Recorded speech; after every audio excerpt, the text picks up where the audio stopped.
Welcome to the Digital Agency Growth Podcast. I'm your host, Dan Englander. Shaun, thanks for coming on the show. Hey, thanks for having me. It's great to be here. Yeah, absolutely. So before I threw on the recorder, we were basically talking about, this idea of a software empowered service, and super relevant right now. I've heard a lot about HighLevel and what you're doing. It's definitely relevant to us because we're developing a software product, in the lead generation space for agencies and moving in that direction. So there's so much to get into. I guess before we get into that, for those that don't know you, can you get into your background and kind of how you came to founding HighLevel? Yeah, sure. Absolutely. So I am a software engineer by trade. And so originally myself and one other co-founder got together and said, hey, I had a prior SaaS company helping small businesses. I asked them sort of what you guys all want. They said, we want more customers. And so we were like, well, let's see if we can write some software to help with that. And, we sort of created HighLevel version 1. And what we ran into really quickly was no matter what we put in the software, it was really about business owners having the time to actually learn and implement the software. And what it really boiled down to was you need to find the right people actually in that equation. And for us, that was agencies. And so really what we ended up doing is we founded it to help small businesses, but we realized early on, luckily for us, that agencies were actually the true answer. So if you really want to help a small business, help the agency. Yeah, that kind of makes sense. And you could correct me if my vision is wrong, but what I'd imagine is like these small businesses aren't going to like scratch the surface of working with software, but the agencies are already thinking about this all the time. Is that kind of what you found, or what? Oh, absolutely. How did you? I mean, I think that a lot of times we try to think of software and technology as being unique in its own space, but it's just really about like the real world. So, at some point, marketing and sales and driving leads and converting leads and all of those things, those are really bespoke activities that require a lot of expertise. And that's not expertise that small business owners have inherently. And then honestly, even if they do have that expertise, they also are doing something else. So at some point, it just makes a lot of sense for that small business owner to say, hey, listen, you do what you do and I'll do what I do. And together, we're going to come together as a team to make this happen. So really, that's what it comes down to, is having the time and expertise to execute that type of technology and marketing strategy. That makes a lot of sense. And can you, so people can wrap their head around it, can you get in some use cases for HighLevel and just kind of like how you're working with agencies? Yeah, absolutely. So HighLevel, I mean, from a platform perspective, really is a lot of products people have seen before all rolled into one. So it could be calendaring and scheduling, CRM, workflow automation, marketing automation, email marketing, two-way texting, two-way email, Facebook Messenger, all of these sort of things brought to bear: landing page builder, website builder, membership builder, live chat, like on and on and on. All of these features sort of brought into one spot.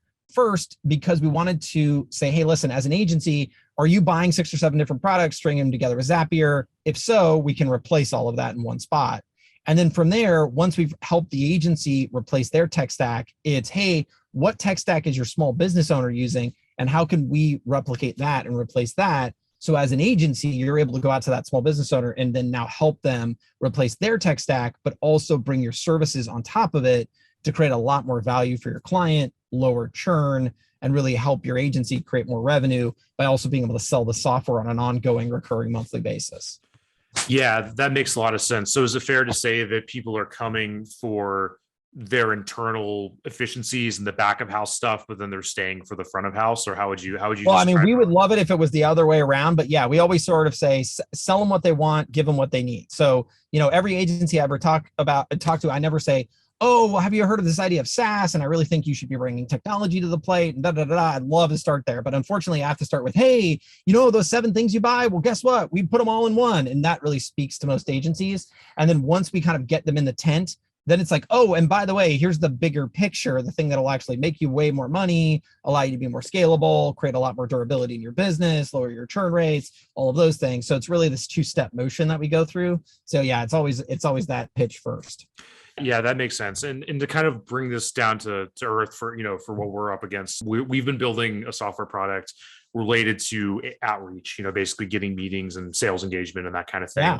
And we went down one path of trying to build a SaaS product, and we realized like this is going to be way too much work for like 90% of people. And now where it is more of a service that's empowered by this software, where we're still doing a lot of work, and it's a higher price tag for that reason than you'd find with just another SaaS product. So, and who knows what it'll be in 3 months, right? So anyway, I bring that up to ask, like, what does the service component look like? Like if I'm, a busy agency strategist or a busy agency owner, there's a certain amount of work I'm willing to do to give this to my team or my clients, but then I'm going to reach a point where it's like, it's not worth it anymore. Like, how have you decided how much service to give versus what just to leave alone for people to do themselves? Well, yeah. So on our side, what we've tried to do is create a lot of the same feature set that those SMBs are going to buy anyways, right? So at the end of the day, we think of it as the small business owner is, let's take something really simple, like social media posting. Every small business can be told, you got to post on social media, you got to post on social media. Cool, great. Well, the practical reality on the ground today is agencies are already faced with walking through the door and having to either confront an existing solution to that problem. So they bought XYZ product, or they're going to have to recommend one, right? And so what we're trying to say is you're already going to have to tackle that challenge. So this is something that is already in your wheelhouse. Let's put that feature set into the product so that now you are the person walking through the door with not only the service of, hey, I can help you post on social media and but I also have the tech stack that backs that up. So whether you're doing the posting, I'm doing the posting today, tomorrow you fire me on that and you want to take over the posting, either way, it's my technology. So not only am I simplifying my operations, it's actually making my life a lot easier because it's a pain in the butt right now, right? It's Sprout Social over here and Hootsuite over there and Zoho Social over there. It's like, this is crazy, right? So now it's boom, it's just my solution. And on top of it, I'm making money off that deal, right? Because today, that small business owner's paying Sprout Social, they're paying Hootsuite, they're paying Zoho, but now they're paying you, right? So not only are you providing something you're having to deal with anyways, making it simpler and easier for you, but also now you're making money off the deal, whereas 5 minutes ago, you weren't. That's how we've approached it. Yeah, that makes a lot of sense conceptually. I think, and I believe that it would improve retention and everything like that. But can you get into that a little bit and just kind of like, if you have a case study off the top of your head, that would be useful. Oh no, I just have a lot of hardcore experience. So right. I love agencies. And at the same time, I have like a love-hate relationship here because on the left side, like? Well, no, I'm joking. I think what's great is that agencies are these fantastic people that really want to make their clients' lives better, and they go above and beyond to do it. But unfortunately, what they run smack into the middle of is no matter how well they do or how hard they work, there's no correlation between that and lowering churn. And they struggle with this nonstop. And if you look underneath, like the reason why this really happens, it's a price point issue and it's a psychology issue. Small businesses do not pay anyone else thousands of dollars a month for a human being to perform a service. It's just not a thing. Go through any small business's income statement and expense statements and find me an example where they pay a person that's not an employee to do something that costs them thousands a month. It just doesn't exist. And so that really puts agencies at the top end of the target on the back for, hey, let's get rid of this expense. And it's a very psychological maneuver, right? It's not tied to reality. And it's because small businesses don't have the time to sit down and do the evaluation of how many leads are we getting? What's the conversion rate? What's the ROI? They just don't have that type of time. They're like out in a van someplace, putting in a toilet, right? They just don't have the time. And so what we've realized is the answer to this is it's a price point answer. So if you can hit a $400 a month, $500 a month price point, you can keep a customer forever. You can keep them for 10 years because it just moves you down the roles of the expense sheet. But the problem is, as an agency, it's like, how do I do that, right? I mean, I've got to charge $3,000 a month for what I'm doing because I'm doing so much.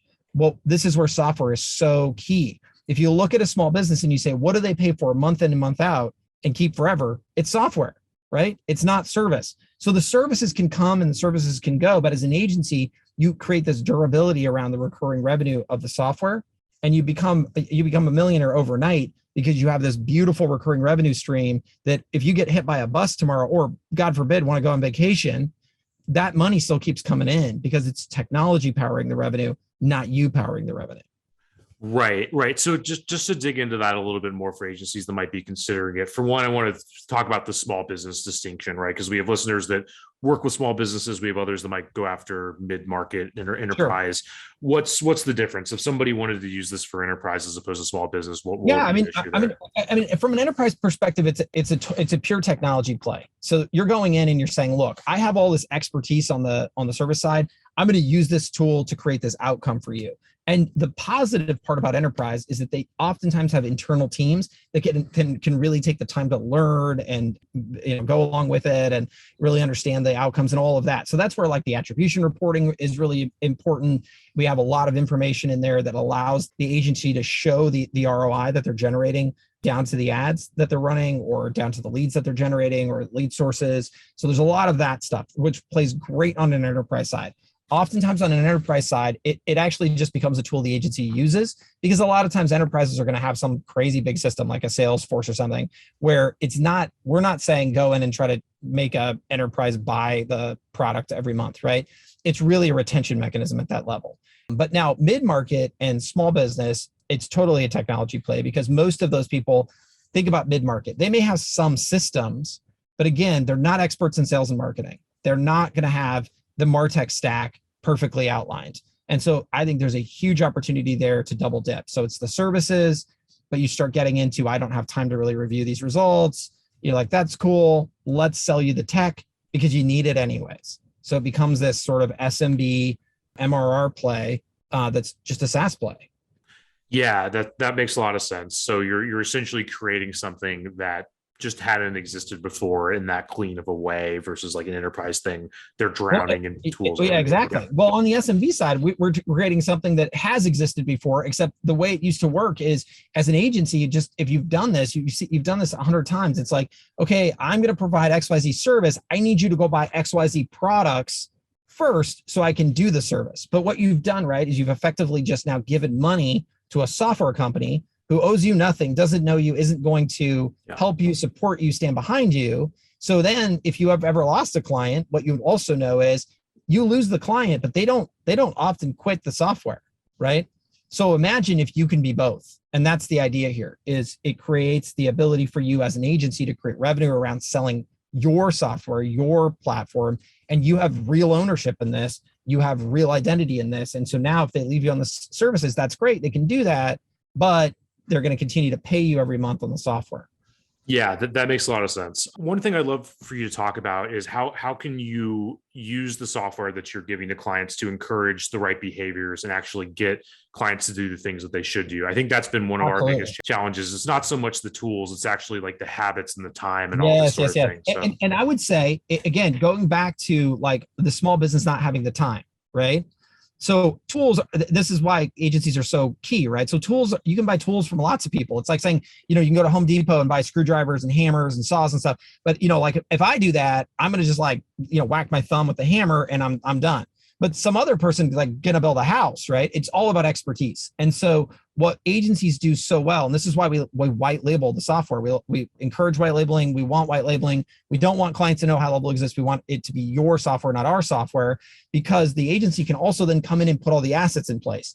The campaigns can be pre-canned, the templates for the websites and the social media posts and everything can be right there. And they can already be the posts you want them to post, the funnel you want them to run, the website you want them to have, the campaigns and workflows you want them to use, because those are already going to work for them. So as a result, the get up and go is way faster. And as an agency, you can create what's called a snapshot, which is basically a collection of all that stuff. So as a client, when I start with you, it can already be in my account, pushed in automatically. So as an agency, you don't have to rebuild that stuff from scratch every time. You can really start that client off automatically on the right foot with the right stuff. You don't have to deal with them writing their own copy and all that. So that the get up and go is a lot faster. Yeah, that makes sense. So I think that's a good answer. And it's basically that you're not using HighLevel to do something you have never done before, using it to replace and profit from the things that you're already and it's not doing, a blank slate, right? It's a pre-done. And this is actually what makes it valuable. Like, well, why should I buy from you versus the guy down the street or whatever it is? Well, you buy from me because everything's already ready to go. It's not just that I just told you to go to Home Depot and buy the tools, but I've got most of the house just roughed out. You're literally just picking the paint colors and telling me, what type of cabinets you want or whatever. And boom, your house is built. Isn't that amazing? Right? That's a totally different experience. Yeah, that makes a lot of sense. And I think, a lot of people listening, a huge part of the engagement and retention is just trust and transparency and all this stuff. And being able to tell people, yeah, we might have some things that are proprietary, but conceptually, like, here's how we're delivering this service. So can you talk a little bit about how your clients or your customers are handling that? Like, it's not always going to be believable that you've replaced Hootsuite in your agency. Like people are going to kind of know. So what are your clients saying? Like, hey, how did you create this product? What is it? Yeah. So, I mean, I think of this like this, Salesforce actually is a really good example here, right? So there are many, many, many companies that have gone on to $1 billion valuations as Salesforce add-ons, essentially, right? Where they've taken the Salesforce platform and leveraged it to create something greater. And that's actually what we've already seen in our group as well. So we've seen people sell for millions of dollars or get millions of dollars of funding all off of building on top of HighLevel as a platform, right? And so that's exactly, if someone pressed me and said, this can't be your this can't be your software. And you'd say, oh, actually it is my software. Now we of course leverage other platforms, just like, by the way, HighLevel does that as well. We use things like Stripe and Google Cloud. And, like if those didn't exist, we wouldn't exist. So but I don't ever feel like wrong saying like HighLevel is our software platform, right? I never think, oh, I forgot to mention it's built on Google Cloud. That's the point. Everyone's leveraging someone else. So if someone's like, yeah, but what is this built on? I would just say, oh, it's built on the HighLevel platform, right? Just like you would say Salesforce or something like that. Right. That makes a lot of sense. And it seems like you're working with lots of agencies. And I think this to shift gears a little bit, 15,000. 15,000. Yeah, that's a good set of data. Can you talk a little bit about the agencies that you see that are most successful and like what they're choosing to focus on? There's a lot of talk on specialization, niching, all these things. I'd love for you to hear what you're seeing. Yeah. I'm a super controversial figure. At least I try to be in this regard. And I would only say I've gotten this way by talking to a lot of agencies, literally thousands of them. So I think that it's super sexy to be like, all right, what you need to do is stay in your basement and pick a niche and run some Facebook ads and, really focus on that one niche, go national. It's going to be huge. There's tens of thousands of people and yada, yada, yada. And all of that sounds great. But in practice, I think that what small businesses, first of all, is they're local in scope and nature. So almost all of those niches that you're talking about or thinking about operate holistically from their purview in a community, right? So they are local, they buy local, they serve local. And as a result, they also create trust around local. And so it shouldn't come as any surprise to anybody that the agencies that I meet that say, we don't have churn, no one ever leaves us, those are always local agencies. People who walk out their front door, they go to the B&I meetings and do all the boring, unsexy stuff to acquire their customers. And ultimately, they just keep them for 10 years, right? They keep them basically forever. Unless they go out of business, they keep those customers. Now, those people have another issue. They have what I call a share of wallet issue, where they're saying, look, I charge $2,000 a month on average to 100 local businesses, but I want to charge them 3,000. How do I get there, right? And that's where the SaaS play becomes so super valuable to them, because now they're actually able to go in and add another product to the menu that the customer will buy. Because the problem is they basically tapped out on the services menu. The customer doesn't know SEO or PPC or Facebook ads or whatever. There's just an appetite that they're willing to spend on the services side, and they've fulfilled that. But from a no churn perspective, local digital wins every time.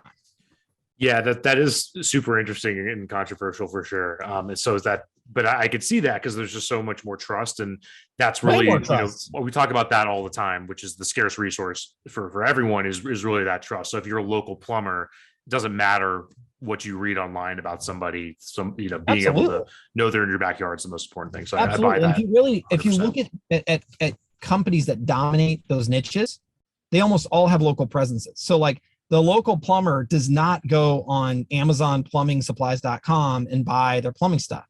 They call their local rep, who's some guy who drives around in a car and works for Lennox or wherever they get their stuff. And if there's a problem, right, they probably still order from the Lennox website. But if there's a problem, that guy jumps in his car and drives down there right away to take a look at whatever. And that has nothing to do with actually resolving the issue. In reality, it has everything to do with creating trust. And it makes that plumber think, oh, I made a really good choice, because anytime I have an issue, Bob there is just boom, he's down here to figure it out for me. But all Bob's doing is calling headquarters and getting in on the 800 line. But it doesn't matter, because the plumber's just like, look, problem solved, turnkey, super easy. That's what they're looking for. That's how they buy today. So there's no reason agencies shouldn't do the same thing. Yeah, what I like about that is it's kind of like almost a meta lesson because you're slotting into an existing behavior. So if you're selling to enterprise, it might be completely different existing behavior, but the important thing is that you're slotting into that, which is important. Absolutely. Yeah, and one And in kind of fact, sorry, go ahead. Yep. I would say that to your point, the niche that I do know. So the thing about it though is some people be like, well, yeah, but what about Jeff over there? He's in the plumbing and HVAC niche, and he goes national. And if you really look at those agencies that go national, they only serve the top 5% of the market because that's where the behavior change switches. That's where it's like, oh yeah, that's true. He goes to all the conferences, but the guys he's talking to, they do 20 million and up every year. And they are literally the absolute top of their market. And there are very few of them that exist. And as a result, they buy nationally because that behavior changes there. But for the vast majority of people, I mean, and that road is a long road. I mean, go find those people and you'll sit and go look at the founding of their businesses. They were founded in 2006, 2009, 2014. They were not founded yesterday. So if you're starting or you're new, going after the top 5%, I mean, that is an insanely hard thing to do. Yeah, I push back a little bit because I think it might be easier than, trying to manage dozens and dozens of customers at once. It really just depends on your skill set and your background. Sure. But I buy that at least, to some. I've met a lot of people who churn. I mean, my experience has been people who try to go niche. They do the thing that sounds most comfortable to them. I'm going to provide one service to one niche. Yeah, that feels good. And I'm certain that it's easier to do, but on the other side of it, it just leads to a lot more churn. Yeah, I think I've sort of broadened my opinion on that a little bit too. I don't know if it's one niche, but I think the specialization element's still important. So like for some of our best clients, it's several niches that have some through line and several services that provide several services. Outcome. So if someone said, look, I refuse to go local, the next thing I would say is great, then go wide on your services. Be the end all be all for your customer, because if you're not, but the reason I stopped this mode is I do think that's very challenging. It's easy to say, but it's very hard to do. You need to do SEO, PPC, and websites, and this and this and this and this. Well, if you don't have 6 or 7 team members, well, it's got to be tough to do that, right? And this is actually how we got to the SaaS play. It was, well, wait a second. If I'm going to pick one silly thing to teach you, what is that going to be, right? I'm going to teach you to sell software, because that is the thing that I will say time and time again, every small business knows they have to buy. And when they make that purchase, they stick to it for life. It is a very long-term sale. Right. I buy that 100%. And just tactically, one question I had. So most of your clients are treating this as like a separate product. So the service is like detached from it. It's not like very hard for, not everyone, we have 15,000 agencies, so everybody does something different, right? But sure. We tell everyone absolutely do not, under any circumstance, roll it into your service, because now you've made it super apparent. Look, we have to get rid of this person because they're costing us too much money. And unfortunately, because of how they've structured this, everything's got to go. If you split them, it allows you to be fired on the services, which no one wants to hear that, but that's going to happen. But it also keeps the door open to having the software stay in place. And what we learn about this is not only do they keep the software, but you're no longer fired, right? Like, you're not kicked out of the circle of trust. They've just stopped one part of your offering, right? But you're still a vendor. So that means 2 months later, when they realize, like, wait, all those leads were coming from the agency. Wow, they really were doing an amazing job. Now they just call you back and turn the services back on. Now, but normally, think about what this has to happen. If they come to this realization before, they have to call you and say, hey, you know what? I was wrong. I incorrectly fired you. That takes a lot of step down on the ego to do, and almost never happens. So by splitting the services, not only do you create durability in the revenue stream, but you also keep the door open to easily adding back the services when they realize they made a mistake. Yeah, I buy that 100%. I think a lot of people listening are going to be very attracted by the idea of becoming this hybrid software business and so on.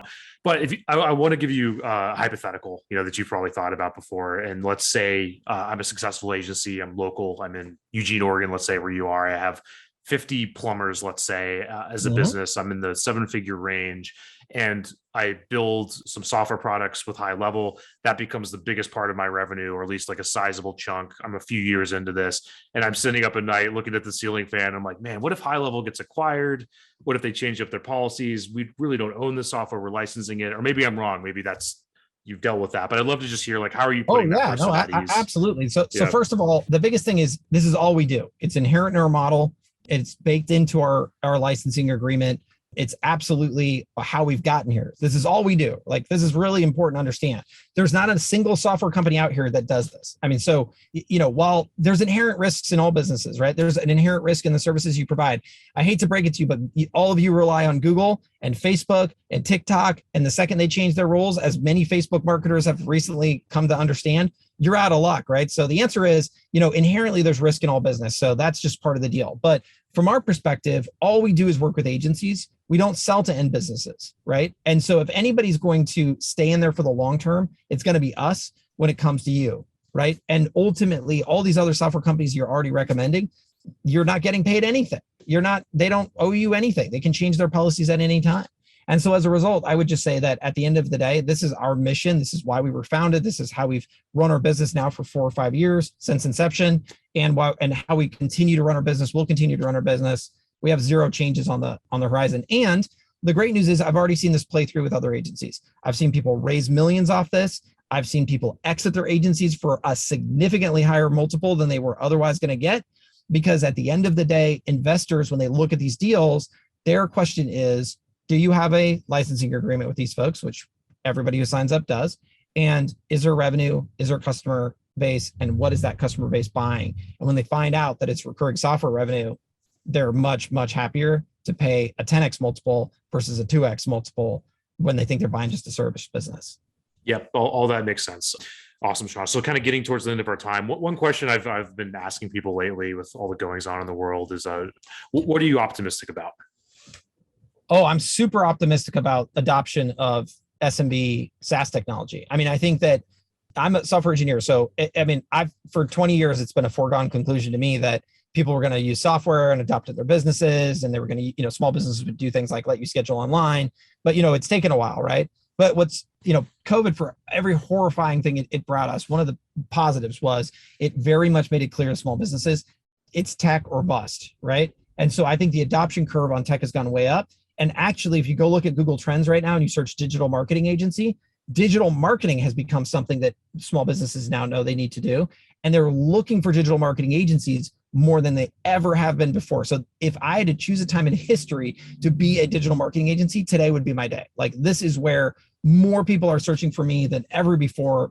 Businesses are shifting ad spend away from those things that they were doing before, where they thought, I could just keep the door open. I've been doing this for 20 years. It's no big deal. They've been forced to change. And so as a result, they're moving very much towards all of this. And so as an agency, you're in a perfect spot to really grow your business, really create a lot more profitability. And at the same time, quite honestly, help people in terms of small businesses and your customers do better and achieve more than they were before. So I think it's a great time to be an agency. Yeah, really interesting, Shaun. And I think we could probably do a whole other episode on just what you're seeing out there. And given that you're working with 15K agencies, so that's super interesting. And hopefully we'll do it again. 400,000 SMBs, by the way, underneath that. Yeah, that's a good chunk of the market. So it's an insanely big sample size, and it's way bigger than most CRMs, but it's all because of agencies, right? So like, this is the cool part about what we do every day. Like, I get to see all of these insanely smart people where they already know all of the stuff that their customers need to do, but they were constrained by the tech. So by having their own platform to bring together, it's just like this dynamite combo. And there's all these amazing, like, wacky businesses and industries and things I would never have understood. I don't know anything about even now, but I just get this cool bird's eye view of watching people go in and help these small businesses and medium businesses, even enterprise businesses. We have one of the largest online retailers in the world as a customer through an agency. And I would have never personally been able to get that customer myself. And I don't even quite understand what they do for them, but it's cool to see. And it only would have happened because of that agency. So it's really neat to see all the different things that people come up with and do. Yeah, that makes sense. And to add another question to that, like, based on all those things you're seeing and all those idiosyncrasies with all the markets, like, what's one thing that you think agencies need to hear? Become the provider of technology in addition to the services that you provide. Come to the plate as a true expert in what you do. And you cannot, in good faith, do that without being able to provide both service and technology. It's just not a thing anymore. Like, The software and the tools are part of the trade. And some of those tools will be advanced tools that the agency themselves uses and you keep your clients the heck away from, right? But some of those things will be tools that business absolutely has to adopt. And just think of a simple example, two-way text messaging. If you as a small business are not two-way text messaging your client, you're going to die. You are dead. You are gone. See ya. Because at the end of the day, everywhere you look, from Google Business Messaging, which is effectively just another form of two-way texting, Facebook Messenger, Apple Business Chat, all of that stuff, people want to text. That's just how they want to interact. So as an agency, though, going to your customer and saying, listen, this is a trend. This is something that will drive more business for you.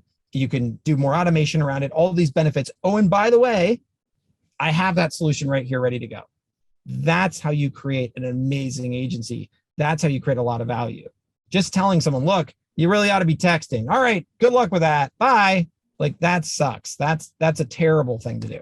So that is what agencies need to do. Start being true experts by bringing technology in addition to service to their customers. Yeah, that makes a lot of sense, Shaun. And I really appreciate your urgency and your philosophy on this and everything. I think that's going to resonate with lots of people. How can people follow what you're up to, get in touch, all that good stuff? Yeah, I two things obviously is go highlevel.com. I think it's like go highlevel/podcast or something. But the other big thing is go to YouTube. So go look at our YouTube channel. We have an awesome Facebook group. So if you get a trial, you can get into the Facebook group. It's all marketing agencies. It's phenomenal. But if you don't have a trial yet, go to the YouTube channel. It's amazing. We have not only great content around our stuff, but we also interview really amazing marketers and experts in the marketing area. And we put all of that content out for free. We even have like top level coaches and stuff who normally charge for their courses doing free coursework actually in the YouTube channel that you can check out. So there's a lot of good content there. Yeah, it sounds like a good way to just get inspired around things you might not be thinking of that you're doing repetitively Absolutely. every day. So absolutely, right? That's great. Yeah, we'll get all that linked up, Shaun. Really appreciate your time, man. Let's do it again. Yeah, awesome. It's great to be here. Thanks for having me. Yeah, thanks, sir.